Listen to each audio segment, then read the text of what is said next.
Bienvenue à tous sur notre chaîne YouTube. Alors moi c'est Kevin. And I'm Lydia, and together we are Kevin and Lydia, becoming a family.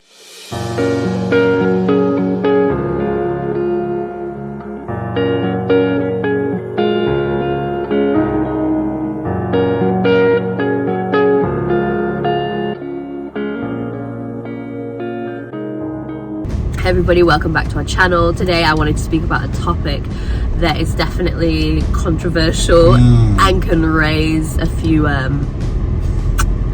don't know, remarks.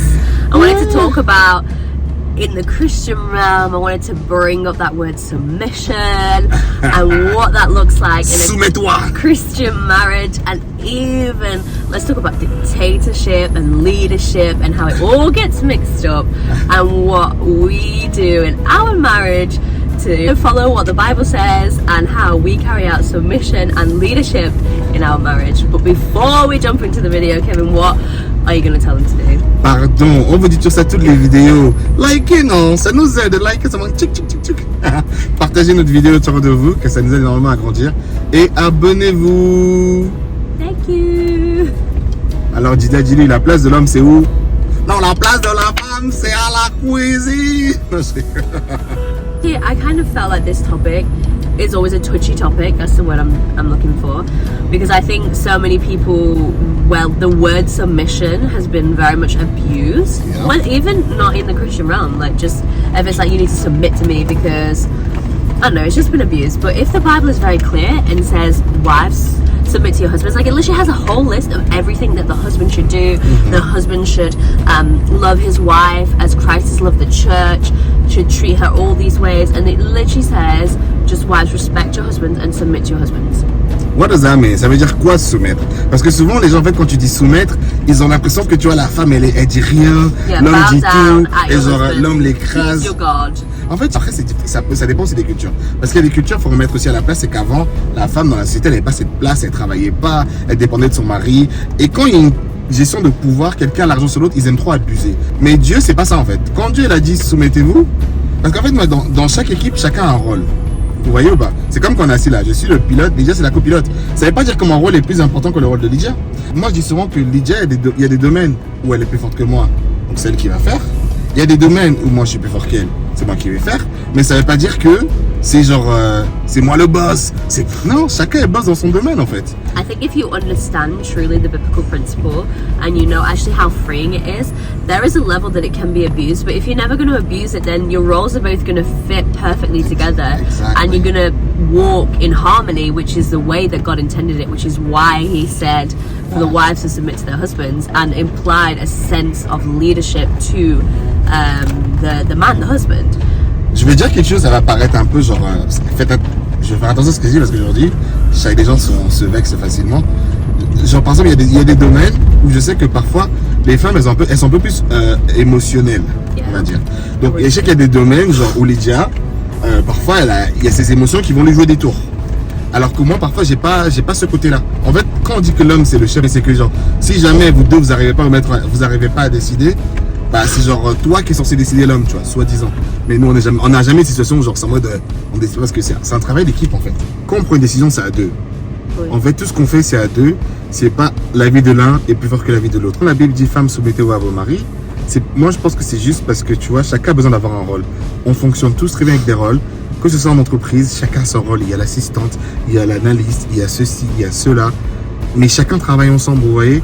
Et souvent, tu vois les bons managers des mauvais managers. Moi, j'ai eu parfois des managers qui sont en mode, ils veulent prendre toute la lumière, ils t'écrasent, et limite ils prennent ton travail, ils mettent ton nom dessus. Ça, c'est des dictateurs. Ils vont pas les loin dans la vie. Alors qu'un bon manager, un bon leader, il voit les forces de l'autre et il sort le bon de l'autre en fait. Moi, je dis souvent, iron sharpen iron. Le fait d'être ensemble, on s'améliore, on se lève vers le haut, on se tire. Dieu m'a mis moi en position d'être devant pour prendre les tirs parce qu'il dit, oh, homme, aime ta femme comme Jésus aimait l'église. Jésus a donné sa vie pour l'église. C'est-à-dire que s'il faut mourir là, c'est moi qui dois prendre la balle. Vous voyez ou pas? C'est pas Lydia, c'est moi qui dois me mettre devant. Vous voyez? Et quand il y a des choses plus lourdes à porter, qui c'est qui va porter? C'est Bibi. En fait, il y a juste des rôles que chacun a. C'est juste qu'aujourd'hui, on vit des sociétés, genre, tout le monde en mode 50-50. C'est pas possible. On n'a pas les mêmes forces. Il y a des choses que Lydia peut faire que moi, je ne saurais pas faire. Il y a des choses que moi, je peux faire que Lydia ne saura pas faire. Ainsi de suite. Dieu est un Dieu sage, mais sauf qu'en fait, l'être humain, comme dans tout, dans toutes les religions, dans tout ce qu'ils font, l'être humain abuse de tout. Donc il faut juste faire attention à ça. Et c'est pour ça qu'en fait, on fait toujours nos vidéos pour parler de notre témoignage à nous. Pas qu'on a la science infuse, mais on suit la Bible, vous voyez. Beaucoup de gens sont en mode, la place de la femme, c'est la cuisine. Chez moi, on peut dire, moi, la place de moi, c'est moi qui aime bien cuisiner. S'il faut cuisiner, c'est moi qui ai la cuisine. S'il faut faire des trucs un peu manuels, c'est un peu plus Lydia. En fait, il y a des tasks plus masculins, c'est Lydia qui va faire. Il y a des tasks plus féminines, on va dire, c'est Kevin qui va faire. Mais ça veut pas dire que... C'est parce que chacun a ses forces, en fait. Yeah, I just think it's because the word submission has been really abused, and I think that that's why it's like the man is the dictator and the wife, she only should submit to him and she should bow down to him. But I just think if God said it like that, then really what is the essence of it? And I just think it's that also the other example is that like the wife is the neck and the husband is the head, but the wife has the power to turn the head left or right. Like she has a huge impact in a marriage, and I just think that if it's followed biblically, that the wife is submitting to her husband. It's also just, I think God just created men with a need to lead. I do believe that, and I just think that if the wife is always trying to kind of crush that, I'm not saying that a wife can't be strong and she can't lead, but I think there's a way that she can lead in by submitting to her husband and leaving him the upper hand. But in a sense, she still guided her husband.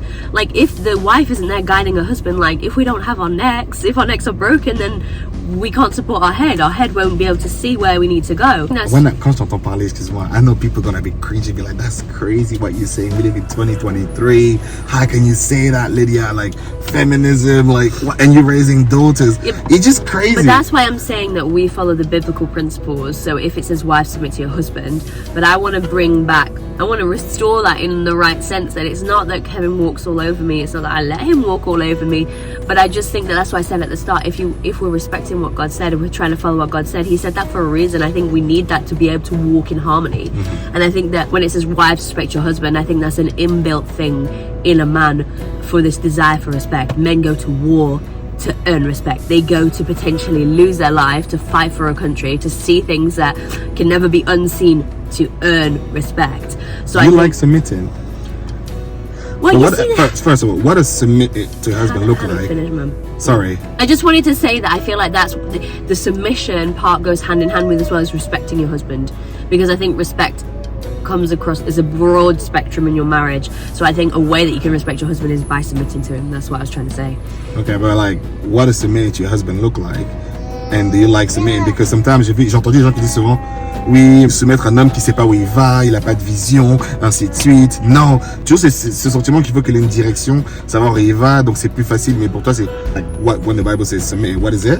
C'est quoi? Et do you like it? Or do you feel like, oh no, God, I wish I could remove that? Well, you see, the thing is, I feel like we've never actually been in a situation where I've had to go, you know what, I give this to you, because I always felt, somebody explained it to me a long time ago, was like, you know, every decision you're going to try and make together, but if you can't come to like a conclusion together, or it's just too hard for you, then to leave it to your husband. But I feel like we've never been in a situation like that, because I feel like we genuinely always come to a decision together, or even if one of us has had to like step back a bit, we always come back together with the same answer or the same conclusion. So I guess like liking or not liking, I think the only time, I think for me, the time where I feel like I submit to you is more in a way of like, I think in conversation. Sometimes I feel like I used to do it at the start of our marriage, always want the final say. Like even if I was arguing and I felt like I was right and Kevin was wrong, I'd always want to make sure that he knew I was right. And I think that like sometimes because I'd be getting heated, I'd be getting irritated, I would start to become disrespectful, not like purposefully, but it would be in the way I was speaking, and then now we would create an even bigger argument than like whatever it was a small discussion or it really wasn't anything. So I think that often what I find myself perhaps submitting to is like the direction of the conversation, or just thinking I don't need to have the final say right now, like it's literally not even worth it. Like if Kevin needs to be heard right now, then I'm just going to let him speak.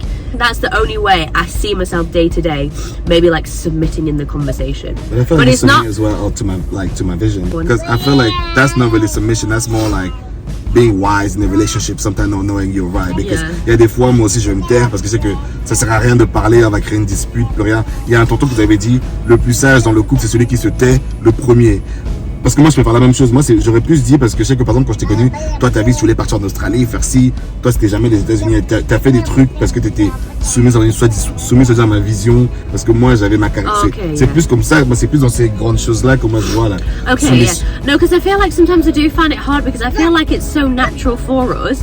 I don't really feel like there's something I'm like, oh, I need to submit to my husband. I think it's definitely been submitting to your visions, and like that has been hard. Yeah, that's true. So the Bible talks about more. Yeah, because I think like obviously because I got married so young, I thought I was gonna travel a lot, or I had things that I wanted to do, and it doesn't mean that I'm not gonna do them. I believe that like we'll just do them as a family or as a couple. But I think like Kevin's big visions that like it's not just like, oh, so now you're gonna do what your husband wants to do, you're not gonna do what you want to do. No. I feel like God has given them. He gave them first to Kevin, but I do believe He's given them to us in our marriage and to our family. But for sure, if I wasn't with Kevin, I don't think I would have ever discovered that. Yeah. So it's not that like Kevin's just, I'm like, oh yeah, I can't do what I want to do because I'm married to Kevin and I have to submit to him. No, it's not in that sense. I do believe it's for us and I do believe it's for our marriage, but it's been hard to discover that. And I think God from the start of our marriage has been preparing me for these things little by little, getting me used to change, getting me used to distance, getting me used to traveling. He's been doing it graciously, but I do think it's been a hard process to accept that.